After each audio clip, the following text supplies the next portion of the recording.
आप सभी को मेरा नमस्कार। आज हम पढ़ेंगे आव्यूह के प्रकार।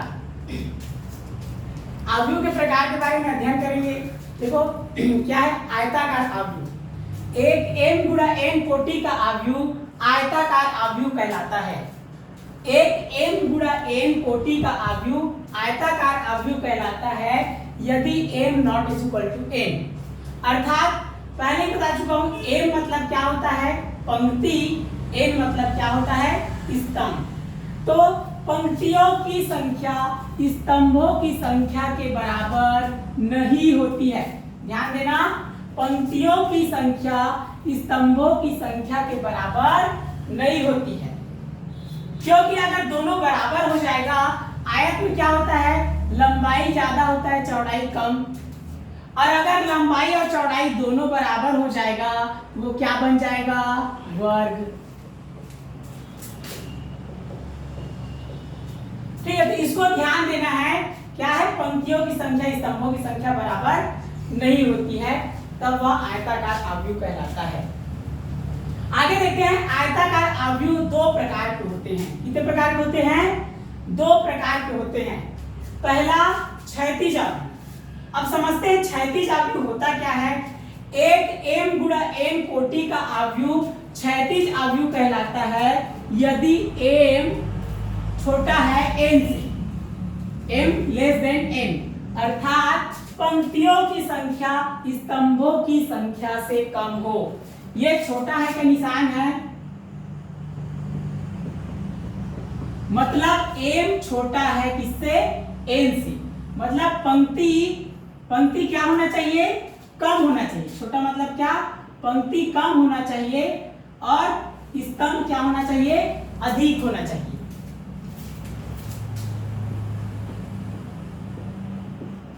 इसको ध्यान देना है। क्षैतिज आव्यूह में, क्षैतिज में पहले बता चुका हूं क्या है। क्षैतिज में क्या होना चाहिए पंक्ति क्या होना चाहिए कम और स्तंभ क्या होना चाहिए अधिक, ज्यादा होना चाहिए। जैसे उदाहरण से समझते हैं, देखो इसमें लिखा है 2 4 6 5 1 7। इसमें देखना पंक्ति कितना है एक कितना हो गया दो पंक्ति है, स्तंभ कितना है 1 2 3। तो देखो क्या लिखा है एक क्षैतिज आव्यूह है क्योंकि इसमें 2 पंक्ति और 3 स्तंभ है। मतलब क्षैतिज आव्यूह कब होगा जब पंक्ति क्या रहेगा कम और स्तंभ क्या रहेगा ज्यादा। आगे देखते हैं ऊर्ध्वाधर आव्यूह। तो एक m गुणा n कोटि का आव्यूह ऊर्ध्वाधर आव्यूह कहलाता है यदि m greater than n, m बड़ा है n से।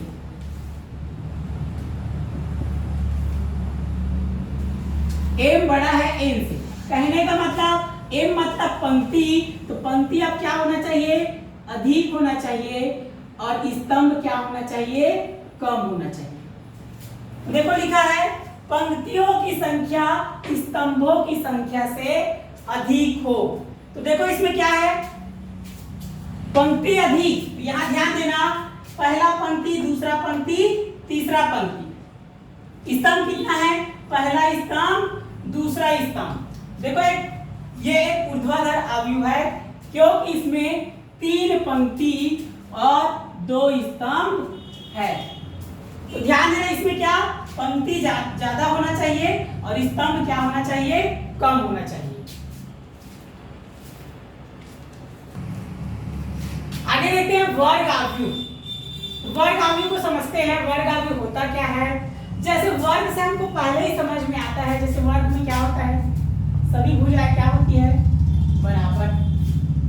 तो इसमें देखो लिखा है वह आव्यूह जिसमें पंक्तियों की संख्या स्तंभों की संख्या की क्या होती है बराबर होती है।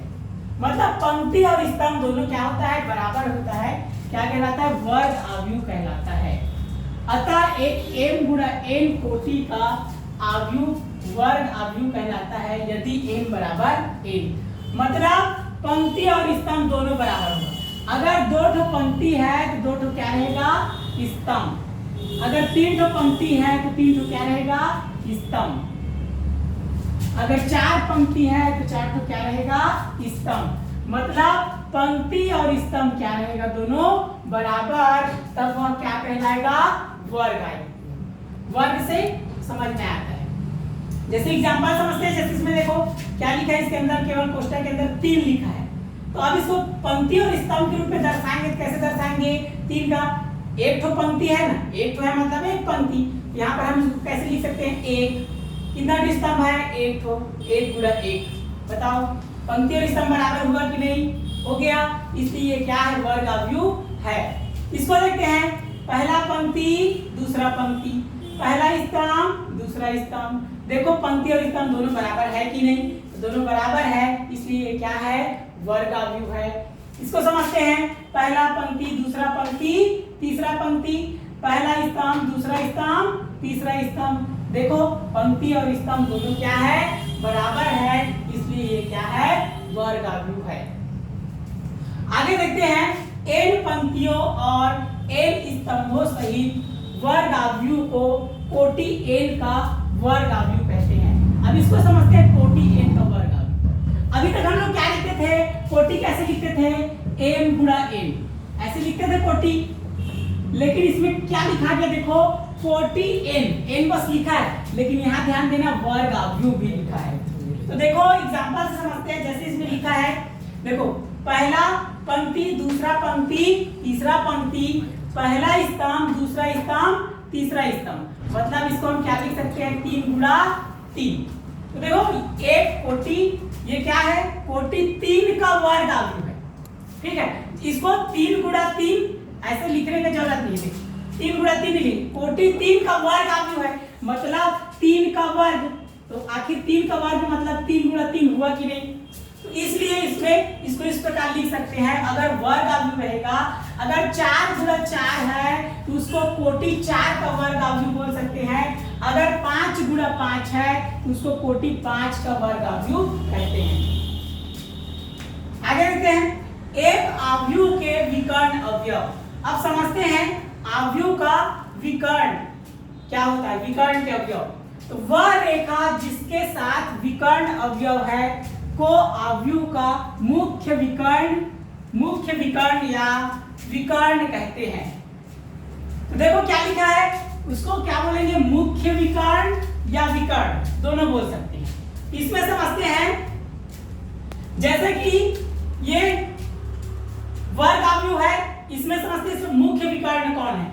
तो याद रखना, मुख्य विकर्ण हमेशा ऐसे लेना है, इधर इस प्रकार लेना है। मुख्य विकर्ण को ऐसे लेना है, ऐसे नहीं लेना है, ऐसे करके नहीं लेना है। ये वाला क्या है? मुख्य विकर्ण है या फिर विकर्ण है। तो जैसे कि इसमें देखो, इसका विकर्ण इस प्रकार बनेगा, ऐसे इसको लिख सकते हैं, ये विकर्ण इसका, ये क्या है? इसका मुख्य विकर्ण। याद रखना ऐसे ही होगा मुख्य विकर्ण, इधर नहीं होगा। तो देखो इसका अवयव क्या क्या आ गया? इसको बोलेंगे मुख्य विकर्ण, इस टाइप से रहेगा उसको। तो इसका अवयव क्या हुआ? 2 -5 -3। तो देखो इसको लिखा है के विकर्ण के अवयव। तो देखो विकर्ण के अवयव, ये 2 हो गया, ये -5 और ये क्या हो गया? -3।